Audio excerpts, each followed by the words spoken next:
everyone, and thanks for tuning in for another gaming pickups video. So March is just around the corner, so we're already nearly 2 months into this year of gaming. So let's see what pickups we've found this time. So the first game on the list today is Gauntlet 2 for the NES. So I managed to get this at a really cheap price. Basically, if I can get any NES game for under a £5, you know I'm going to buy it. This one was a really good game in multiplayer as well.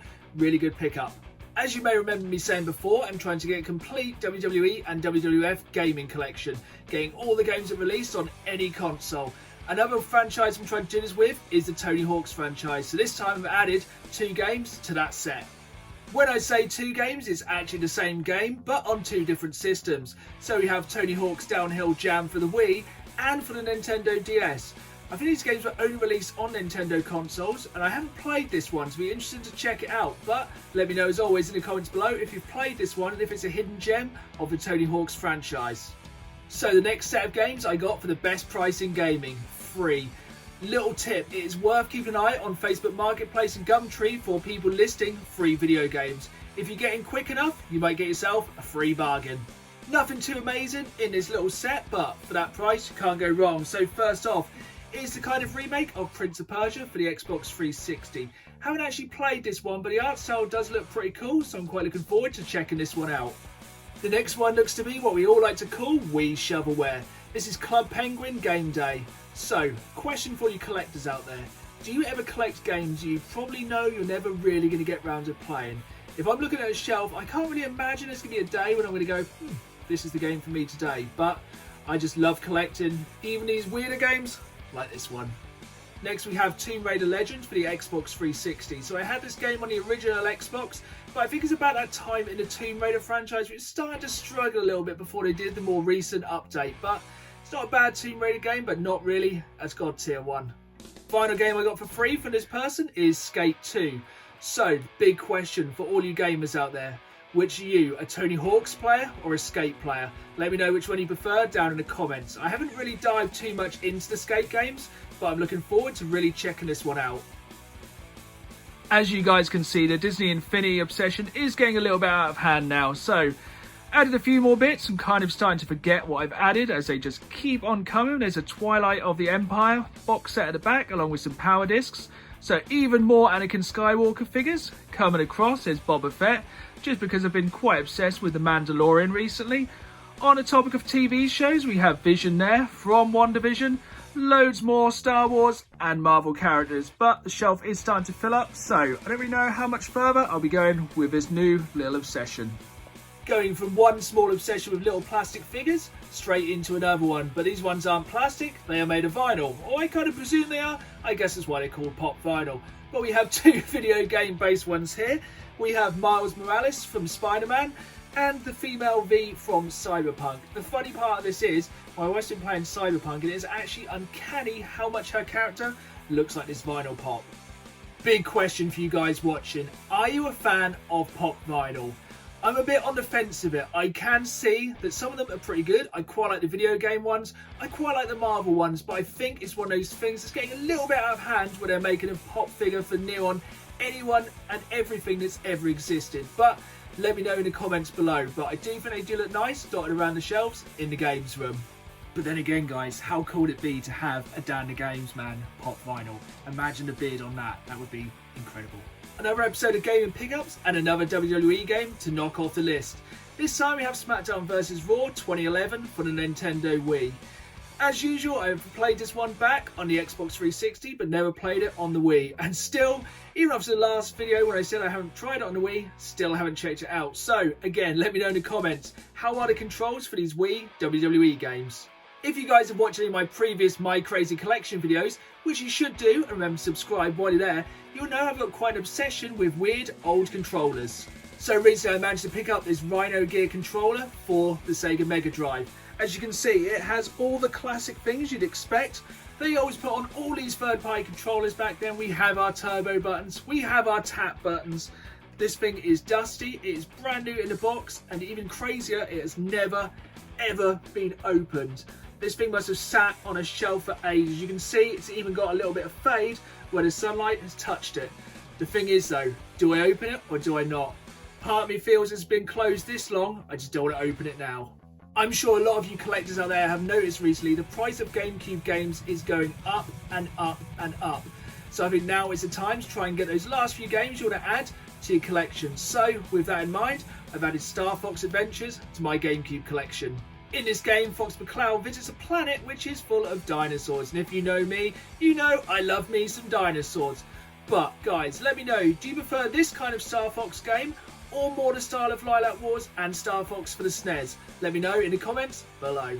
But continuing the theme of GameCube games, the next game I picked up is Mario Power Tennis. So, I'm not really a big fan of tennis, but I know the Mario swing and things on this really changes it up. Gives you some really cool power-ups such as the giant hammer, and being Mario, you know it's only going to get more and more expensive and harder to add this to your GameCube collection. Uncharted The Lost Legacy is a game which I've held out on picking up because I couldn't pick it up in this standard box. I really hate the fact when they re-release games and write value series all across the top. I think it really ruins the art of a game. So this is the last of the Uncharted games and the last one I have to play, but after Uncharted 4, I'm really looking forward to this one. Naughty Dog really know how to make an awesome action-adventure game.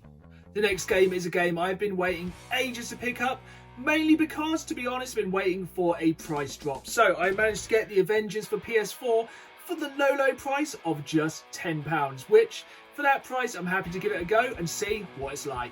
The main reason I picked this up for the PlayStation 4, I don't know if you can see there on the front, is because Spider-Man is a character exclusive to the PS4. It really sucks to the Xbox players won't be able to play as Spider-Man, but having both consoles, I'm lucky that I get to play as Spider-Man. So this game has had a bit of a rocky start. I think a lot of people played the demo and didn't really expect the grindy kind of samey gameplay.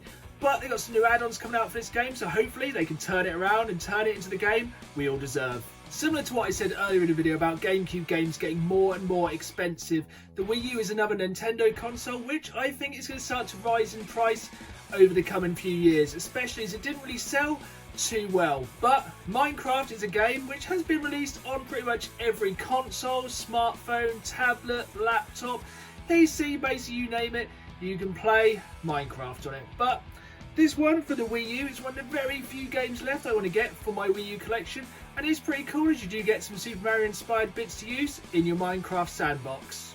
So the next game is The Crew 2 for Xbox One. This is a really good racing game with a difference. The difference being at a touch of a button you can change from a car into a boat or into a plane. So you can make your way across the massive map in this game, which is the whole of North America. Really looking forward to checking this one out and exploring the good old US of A. If you've been watching the channel, you might have seen my top 10 Xbox games. If not, check the link below and go and check it out now. Oh wait. So now you've watched it, you'll notice one of the games on that list was Jaws for the original Xbox. This game I kind of see as a successor to that game. This is Man-Eater for the Xbox One. There's not really a lot to say about this game except you play as a man-eating shark and you have a lovely time going around smashing boats, piers, eating the locals and being a general nuisance. Can't wait to jump into this one and eat a lot of people. Sad news everyone, the next one is a bit of a sad story, but it might not be when you first look at it. As you can see, this is a copy of Secret of Mana 2 for the SNES in the box, and what a fantastic condition it is, but things are not always what they seem. After receiving this game from buying on eBay, when I opened it, I was gutted to see that this is a reproduction box. This seems to be a real plague on eBay at the minute.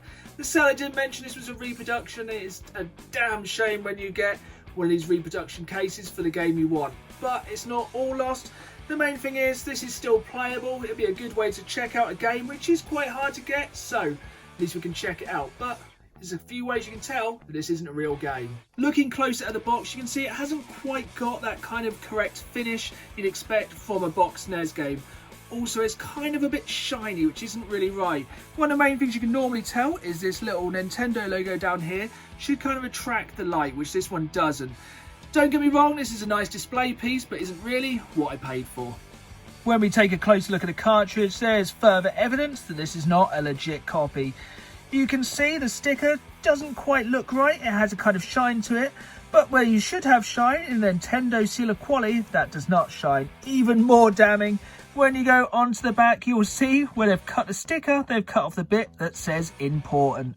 So, as I said, this may not be a proper, legit copy of the game, but it's still playable. It will still be good to check this one out. The same seller is also selling this empty box for Chrono Triggers. This one didn't come with a cartridge, and this is the French case. But again, this is sadly not legit. In my eyes, I think this is actually an even worse reproduction than the other one. This one seems really obvious that it is a fake, sadly. But, you know, it's a cool piece to have on the shelf. But again, the Nintendo seal of quality is not quite right. We flip it over, it just doesn't have that look or feel of a legit NES game. But at the same time, I did go on eBay to find a cartridge to put into this empty box. Put yourself in my shoes for a moment. I get this copy of Chrono Trigger in the post, and again, it is a fake. This is not a proper cartridge. It has all the telltale signs. The sticker doesn't look right. The Nintendo seal of quality isn't right. This is what I mean about it being a pandemic on eBay at the moment. All of these were listed as legit. This was quite a pricey game, but again, is a copy. But the thing is, PayPal will always help you out with your eBay purchases, so it's just one of those kind of things. You just laugh and walk away. For me, as a collector, I'm always looking to get the genuine article. But when it comes to some of the rarer, harder to play games, there is kind of that way where you could have the use for a reproduction. But as long as they're listed as a reproduction and people aren't trying to flog them onto people who might not realise they're not the real thing. But let me know in the comments below, have you had any bad experiences getting reproductions rather than the originals in the post? So there we have it, guys, another massive video full of pickups for every and all console. This year is really shaping up to be a great year for game collecting. So I hope you enjoyed this video. Remember to like, comment and subscribe. Keep it here for all your favourite gaming video content. So remember, you can follow me on Facebook at Dan the Games Man, on Instagram at Dan the Games Man. And one last thing to remember before I go, thank you for watching, and remember, keep playing the game.